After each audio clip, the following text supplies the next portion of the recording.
TPCC నోటీసుల తర్వాత మంత్రి కొండా సురేఖ ఆమె కూతురు సుష్మిత తొలిసారి మీడియాకు కనిపించారు. హైదరాబాద్లో తన ఇంటి నుంచే మీడియాను దూరం నుంచి పలకరించారు. అయితే ఎమ్మెల్యేలు చేసిన వ్యాఖ్యలపై కొండా సురేఖ స్పందిస్తారని అనుకున్న సైలెంట్గా ఉండిపోయారు. తాను చెప్పాల్సింది నిన్ననే చెప్పానని, ఇప్పుడు మాట్లాడడానికి ఏం లేదని స్పష్టం చేశారు. సీఎం యూకే నుంచి వచ్చాక కలిసి మాట్లాడతానన్నారు. అటు సురేఖ సుష్మిత తీరుపై కాంగ్రెస్ శ్రేణులు ఇంకా మండిపడుతున్నాయి.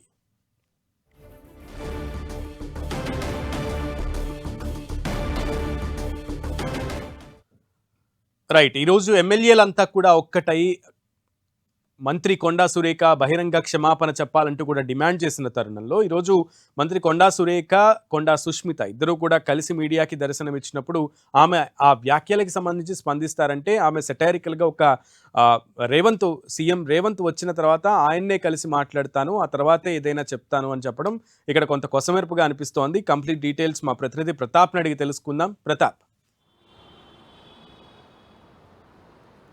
సునీల్, కొండా ఎపిసోడ్ కాంగ్రెస్ పార్టీలో తీవ్ర దుమారం రేపుతుంది. ఒక చర్చ అయితే కూడా పెద్ద ఎత్తున నడుస్తుంది. ఈరోజు ఎమ్మెల్యేలంతా కూడా సీఎల్పీలో దాదాపు 20 మంది ఎమ్మెల్యేలంతా కూడా భేటీ అయ్యి కొండా సురేఖ తీరు పైన, కొండా సురేఖ కూతురు మాట్లాడిన విధానం పైన తీవ్రంగా తప్పుపట్టిన పరిస్థితి ఉంది. ముఖ్యంగా నిన్న ఏదైతే క్రమశిక్షణ కమిటీ నోటీసులకు రిప్లై ఇస్తూ లేఖ విడుదల చేసిందో కొండా సురేఖ, ఆ లేఖ విషయంలో కూడా ఎమ్మెల్యేలంతా కూడా తప్పుపట్టిన పరిస్థితి. సొంత కూతురి మాట్లాడిన దాన్ని ఖండించకుండా తనకేం సంబంధం అంటూ చేసిన కామెంట్స్ను తీవ్రంగా తప్పుపడుతున్నామంటూ కూడా ఎమ్మెల్యేలంతా కూడా మాట్లాడారు. ఎమ్మెల్యేలంతా కూడా కొండా సురేఖను ఖచ్చితంగా వాళ్ళ ఫ్యామిలీ పైన చర్యలు తీసుకోవాలి, ముఖ్యంగా కొండా సురేఖ పైన చర్యలు తీసుకోవాలి, ఆమెను బర్తరఫ్ చేయాలి మంత్రివర్గం నుంచి అనే డిమాండ్ను కూడా ఎమ్మెల్యేలంతా కూడా వ్యక్తం చేసిన పరిస్థితి. ఒకవైపు ఎమ్మెల్యేలు చేసిన ఈ డిమాండ్కి సంబంధించి మంత్రి కొండా సురేఖకు సంబంధించి ఆమె వర్షన్ తీసుకునే ప్రయత్నం చేసినప్పటికీ ఆమె కేవలం ఇప్పుడు నేనేం మాట్లాడే పరిస్థితి లేను, ఇప్పుడు తానేం మాట్లాడనంటూ కూడా కొండా సురేఖ కానీ సుస్మిత కానీ ఇద్దరు కూడా ఈరోజు శ్రావణ శుక్రవారం ఉన్నందుకు ప్రత్యేకంగా పూజ చేశాం, ఇంట్లో మేము ఇప్పుడు ఏం మాట్లాడే పరిస్థితిలో లేవు కాబట్టి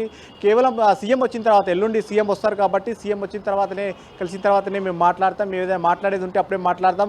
ఈరోజు ఎమ్మెల్యేలు చేసిన కామెంట్స్ పైన నేనేం మాట్లాడేది ఏం లేదు అంటూ కూడా కొండా సురేఖ చెప్పడం జరిగింది.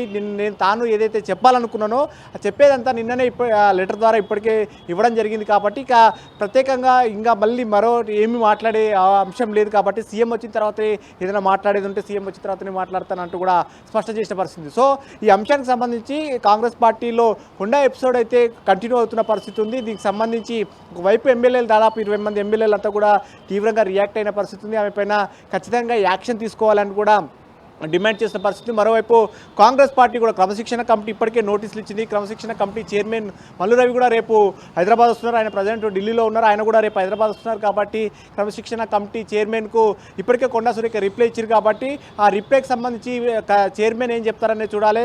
పార్టీ వర్షన్కి సంబంధించి పీసీసీ చీఫ్ కూడా దీనికి సంబంధించి ఏ విధంగా స్పందిస్తారనేది కూడా చూడాలి. ఎందుకంటే ఒకవైపు ఎమ్మెల్యేలంతా ఈ విధమైన డిమాండ్ చేయడం కానీ, మంత్రి సురేఖ తాను ఎట్లా బాధ్యత తీసుకుంటాను, తన కూతురు మాట్లాడిన దాన్ని ఇది నేను తాను బాధ్యత తీసుకోవాలని తను దీనికి శిక్షణ కమిటీ నోటీసులకు రిప్లై ఇవ్వాలని కోరడం కరెక్ట్ కాదంటూ కూడా ఆమె ఇవి రిప్లై ఇవ్వడం కానీ ఈ పరిణామం అంతా కూడా కాంగ్రెస్ పార్టీలో కాస్త క్లిష్టమైన పరిస్థితి వాతావరణం అయితే నెలకొందని చెప్పుకోవచ్చు. దీనికి సంబంధించి ఫర్దర్ స్టెప్లో ఏఐసీసీ ఖచ్చితంగా దీనికి సంబంధించి ఎలాంటి యాక్షన్ తీసుకుంటున్నది కూడా చూడాలి. ఎందుకంటే రాష్ట్ర నాయకత్వం అంతా కూడా ఇప్పుడు ఏఐసీసీ వైపు ఆశగా ఎదురు చూస్తున్న పరిస్థితి. ఎందుకంటే ఇక్కడ జరుగుతున్న పరిణామాలంతా కూడా ఏఐసీసీకి కూడా పంపించిన పరిస్థితి ఉంది కాబట్టి ఏఐసీసీ తీసుకునే నిర్ణయం పైన ఇప్పుడు డిపెండ్ అయ్యి ఉందని చెప్పుకోవచ్చు. ఎందుకంటే ఈరోజు ఎమ్మెల్యేలు కొండా సురేఖతో పాటు రాజగోపాల్ రెడ్డి పైన కానీ, చిన్నారెడ్డి పైన కానీ వీరిపైన కూడా యాక్షన్ ఖచ్చితంగా తీసుకోవాలని కూడా డిమాండ్ చేసిన పరిస్థితి ఉంది. కాబట్టి ఈ పరిస్థితుల నేపథ్యంలో ఎమ్మెల్యేలు వ్యక్తం చేస్తున్న డిమాండ్కు అధిష్టానం తలగుతుందా లేదా చూడాలి. లేదంటే కనుక ఏ విధంగా సర్ది చెప్తుంది, దీనికి ఏ విధమైన క్లారిఫికేషన్ ఇస్తుందనేది చూడాలి. మరోవైపు కొండా సురేఖ కూడా దీనికి సంబంధించి సీఎం వచ్చిన తర్వాత తాను మాట్లాడిన తర్వాతనే దీన్ని మిగతా అంశాలకు సంబంధించి మాట్లాడుతున్నట్టు కూడా కొండా సురేఖ కానీ, కొండా సుస్మిత ఇద్దరు కూడా అదే మాటను అభిప్రాయాన్ని వ్యక్తం చేయడం జరిగింది. కొండా సుస్మిత కూడా సీఎం వచ్చిన తర్వాత తాను మాట్లాడేది మాట్లాడతాను, అప్పటిదాకా తాను ఇంకేం మాట్లాడాను, ఇన్నర్ వరకు మాట్లాడింది, ఇంకా లెక్క ఇక్కడ నుంచి మళ్ళీ ఏం మాట్లాడేది లేదంటూ కూడా సుస్మిత కూడా అదే అంశాన్ని కూడా స్పష్టం చేయడం జరిగింది. సో మొత్తం మీద సురేఖ కానీ సుస్మిత కానీ ఒకే మాట పైన ఉన్నారు కాబట్టి నెక్స్ట్ సీఎం వచ్చిన తర్వాత వారు ఏం చర్చిస్తారు, ఏం మాట్లాడతారు, సీఎం వచ్చిన తర్వాత పార్టీ అధిష్టానం కూడా దీనికి సంబంధించి ఎట్లా యాక్షన్ తీసుకునే అవకాశం ఉంటుంది, ఎమ్మెల్యేలు చేసిన డిమాండ్కి సంబంధించి ఏ విధమైన యాక్షన్ తీసుకుంటారు. ఎమ్మెల్యేలు కూడా ఈరోజు సీఎంను ఒక అంశాన్ని గట్టిగా ప్రస్తావించడం జరిగింది. వేముల వీరేశం అయితే మాట్లాడుతూ ఈ విషయంలో ఖచ్చితంగా సీఎం కూడా ఒక కఠినమైన నిర్ణయం తీసుకోవాలా, కఠినమైన నిర్ణయం తీసుకుంటేనే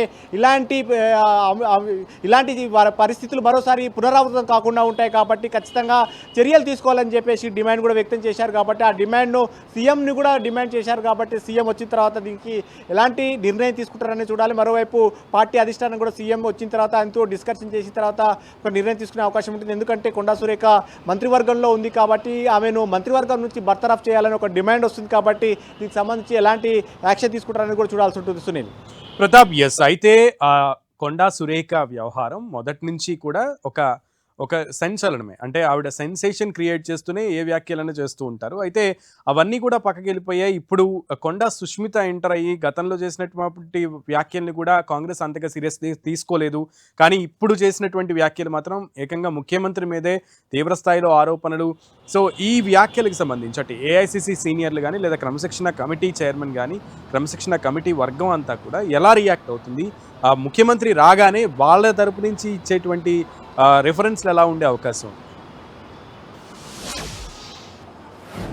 ఎస్ సునీల్, మీరు అన్నట్టుగా కొండా సురేఖ ఇట్లా వివాదాల్లో చిక్కుకోవడం ఇది మొదటిసారి కాదని చెప్పవచ్చు. గతంలో కూడా సినీ నటుడు నాగార్జున కానీ సమంత ఎపిసోడ్లో కానీ చేసిన కామెంట్స్, అప్పుడు కేటీఆర్ను ఉద్దేశించి చేసిన కామెంట్స్ చాలా జుగుప్సాకరంగా ఉన్నాయని చెప్పుకోవచ్చు. ఆ కామెంట్స్ తర్వాత కూడా సీఎం రేవంత్ రెడ్డిని టార్గెట్ చేస్తూ సుస్మిత చేసిన కామెంట్స్ కూడా చాలా ఇబ్బందికరమైన పరిస్థితుల్లోకి నెట్టాయి. అప్పుడున్న సిచ్యువేషన్కి సంబంధించి అప్పుడు పార్టీ నేతలు తెలుసో తెలియకో అంటూ కూడా కాస్త వెనుకేసుకొచ్చిన పరిస్థితి. అప్పుడు పీసీసీ చీఫ్ కానీ డిప్యూటీ సీఎం బట్టి విక్రమార్క కానీ వీళ్ళంతా కూడా జోక్యం చేసుకొని ఇన్ఛార్జ్ మీనాక్షి నటరాజన్ అంతా కూడా సర్ది చెప్పి అప్పుడు కొండా మురళి, కొండా సురేఖ కూతురిని అందరినీ కూడా సీఎం వద్దకు తీసుకెళ్లి మాట్లాడిన తర్వాత వీరు కూడా కొండా ఫ్యామిలీ అంతా కూడా బేషరతుగా సీఎంకు క్షమాపణ చెప్పడంతో ఆయన కూడా వెనక్కి తగ్గారు. ఇప్పుడు పరిస్థితి మరోసారి పునరావృతమైంది కాబట్టి ఇప్పుడు సుస్మిత చేసిన కామెంట్స్ మరింత ర్యాష్గా ఉన్నాయి. కాబట్టి దీనికి సంబంధించి కూడా సీఎం వర్గం కూడా ఎక్కడ కూడా వెనక్కి తగ్గేది అవసరం లేదంటూ కూడా డిమాండ్ చేస్తున్నారు. ఎందుకంటే ఈరోజు ఎమ్మెల్యేలే డైరెక్ట్గా మాట్లాడిన పరిస్థితి, ఈరోజు మాట్లాడిన ఎమ్మెల్యేలంతా కూడా సీఎం వర్గంగా ముద్రపడిన వారు ఉన్నారు. కాబట్టి వారంతా కూడా ఈరోజు చాలా గట్టి డిమాండ్ చేస్తున్న పరిస్థితి ఉంది. సీఎంను కూడా కఠిన నిర్ణయం తీసుకోవాలని చెప్పేసి సీఎం కూడా సజెస్ట్ చేస్తున్న పరిస్థితి ఉంది. కాబట్టి ఒకవైపు సీఎంకు సజెస్ట్ చేస్తూనే మరోవైపు పార్టీ హైకమాండ్ కూడా ఎమ్మెల్యేలంతా అల్టిమేట్ జారీ చేసిన పరిస్థితి. ఖచ్చితంగా పార్టీ అధిష్టానం కూడా ఈ అంశానికి సంబంధించి ఆలోచన చేయాలి. ఖచ్చితంగా ఇలాంటి పరిస్థితులను కనుక మీరు ఉపేక్షిస్తే ముందు మరింత తీవ్రమైన పరిణామాలు ఉంటాయి. సీఎం బలహీనపడితే పార్టీ బలహీనపడుతుంది, పార్టీ బలహీనపడితే ప్రభుత్వం పైన ఎఫెక్ట్ పడుతుంది. ఇలాంటి పరిస్థితులను మీరు కనుక ఎట్లా ఉపేక్షించొద్దు అని చెప్పేసి వీళ్ళంతా డిమాండ్ చేస్తున్న పరిస్థితి ఉంది. కాబట్టి ఇదంతా మూకుమ్మడిగా ప్రెజర్ అయితే పెరిగింది. కాబట్టి సీఎం వచ్చిన తర్వాత ఒకసారి ఆలోచన చేసిన తర్వాత పార్టీ అధిష్టానం తీసుకునే నిర్ణయం కూడా డిపెండ్ అయి ఉంటుంది. సో మొత్తం మీద ఇప్పుడు కొండా ఫ్యామిలీ పైన అయితే ఒక రకమైన ఒత్తిడి అయితే అన్ని రకాల ముప్పేట అయితే ఒక ఒత్తిడి అయితే పెరుగుతుందని చెప్పవచ్చు. Sunil. Okay Pratap, thank you.